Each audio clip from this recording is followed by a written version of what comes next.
Hey there. I wanted to talk today about forgiveness. Last week in my blog, I spoke about empathy.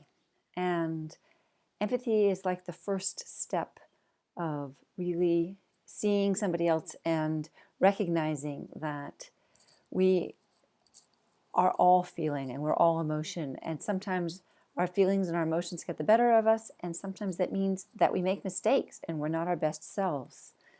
And when we give empathy to somebody else, we are giving them space to mess up and to make mistakes and to grow from that. I don't know about you, but I find it's much easier to be empathetic and forgiving of other people than compared to how it feels to be empathetic and forgiving with myself. That's something that I've had to work on much, much more concretely. And it's something I want you to work on. And let me tell you why. When we parent from a place of guilt or discomfort or we are less than, then we are not bringing our purest and best parenting selves to our children. And when we do that, we lay our own gunk on top of them. If, on the other hand, we can first take responsibility for, whatever we were, for being human, for messing up, and then forgive ourselves for it, that helps to give us a clean slate from which to move forward and from which to parent. The most painful example of this in my life by far was my divorce. Divorce is necessarily painful, I think, even if you know that ultimately it's a good thing. It's a shift and it's a disappointment from what you thought you were going to have and what you thought you were building. And even if at first glance you feel like you can place all the blame on somebody else, if you don't go through that process of saying, where was I responsible for this? What part did I play in this? What could have I done differently? How could have I shown up differently? Then I think we get stuck in it and it doesn't allow us to move forward from our really best place.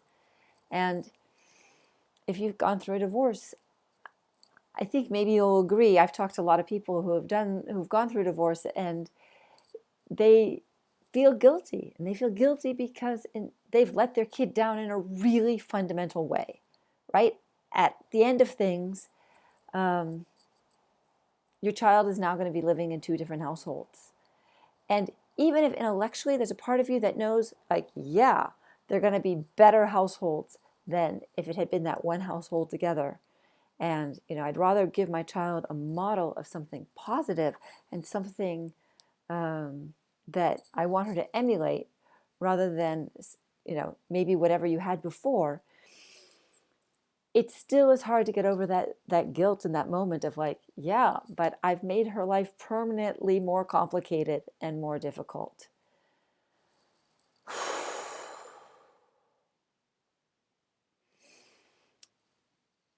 Can you be empathetic with yourself?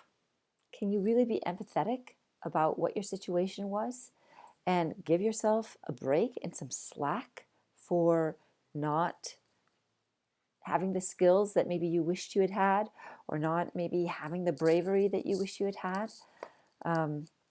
I historically in my life have been such a peacemaker that it's meant that I don't speak up. I don't talk. I don't advocate. I don't try to fix things ahead of time. I just try to cover them up and make peace in the short run. And that's definitely who I was in my marriage. And that did not serve me. And it didn't serve my marriage. And it didn't serve my ex-husband. And ultimately, it would not have served my child. And so even though the divorce was really painful, there were so many gifts from it and so many silver linings from it. And in learning how to forgive myself for that, it has made me much more forgiving of my daughter so that I can show up as the parent who keeps in mind over and over and over. She's a kid. She's in process. She's growing. She's going to make mistakes. She's overwhelmed. She's not trying to mess with me or manipulate me or make my life miserable. She's just a kid, and she's overwhelmed, and she doesn't know how to handle things and to process things. And it's my job to not hold against her, to forgive her for, whatever ways she's messed up or screwed up. It's my job to help her see who she's becoming and who she can become, and that she's in process. The more work I do to forgive myself and to let my own stuff go, the more I am able to do that for her. I don't want her layering on and carrying a lot of gunk, a lot of sense of failure, a sense of guilt, a sense of having messed up. I want her to be able to go like, yeah, I messed up, and to be able to move on from it. So, what is the work that you need to do in order to forgive yourself for whatever it is, and to be really empathetic with however you were being in the moment when you weren't your ideal person? And to know that you are still in progress. We don't get to give up on that even as we get older. We're still progressing. We're still learning. We're still becoming better versions of ourselves. I hope, right?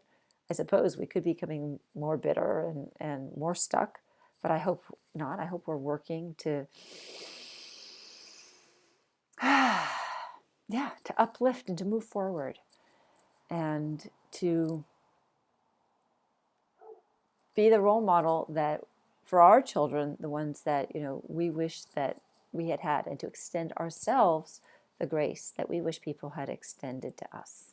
So that's my wish for you and my hope for you. I hope that you have a super great week. I love hearing from you when you respond to my newsletters and let me know how things are playing in your life and how you're being impacted.